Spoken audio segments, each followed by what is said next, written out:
Il offrit un seul sacrifice pour toujours. Les souverains sacrificateurs avaient employé des millions de sacrifices, mais rien n'avait jamais été rendu parfait. Lui, notre Seigneur Jésus, par un seul sacrifice, l'a fait. C'est accompli pour toujours.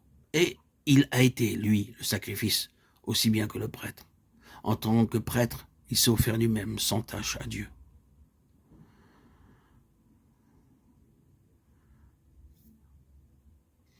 Il nous est dit ici, dans cette lettre aux Hébreux, que Jésus le Fils est supérieur à Moïse et à Aaron.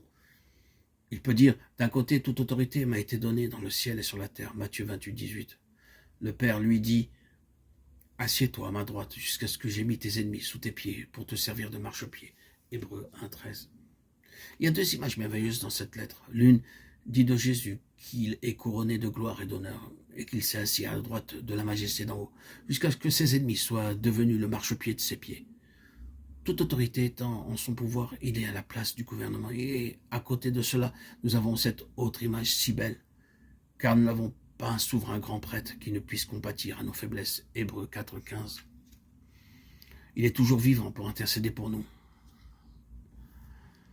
En lui, nous avons non seulement l'autorité et le gouvernement, mais encore l'amour et la sympathie. Et il est tellement supérieur à Moïse et à Aaron. Son autorité est une autorité plus grande que celle de Moïse et son gouvernement est plus grand que celui que Moïse a exercé. Mais son amour et sa sympathie sont infiniment plus grands que ceux de Aaron. Nous avons par notre Seigneur quelque chose de supérieur, de meilleur que Moïse et meilleur que Aaron. Savons-nous pourquoi Dieu a réuni ces deux hommes? Ils étaient frères, mais ils étaient très différents et cependant ils devaient vivre et travailler ensemble.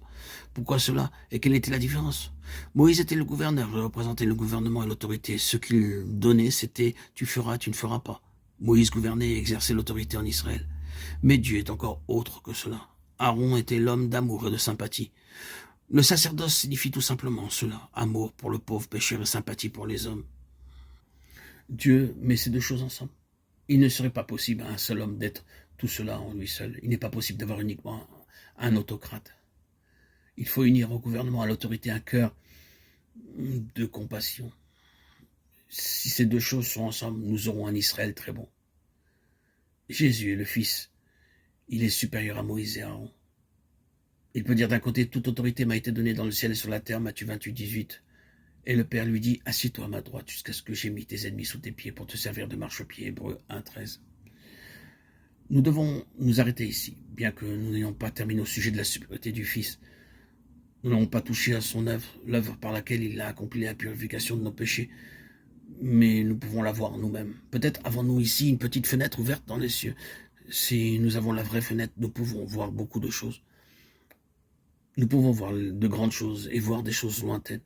Mais ce que nous espérons de meilleur, c'est que ces pensées auront simplement ouvert cette fenêtre et que, en regardant à travers elle, nous verrons une chose. Combien supérieur est Jésus-Christ à tout et à tous, et combien supérieure est la dispensation dans laquelle nous sommes entrés, et combien supérieures sont toutes les ressources qui sont à notre disposition, à tout ce qui a jamais existé autrefois.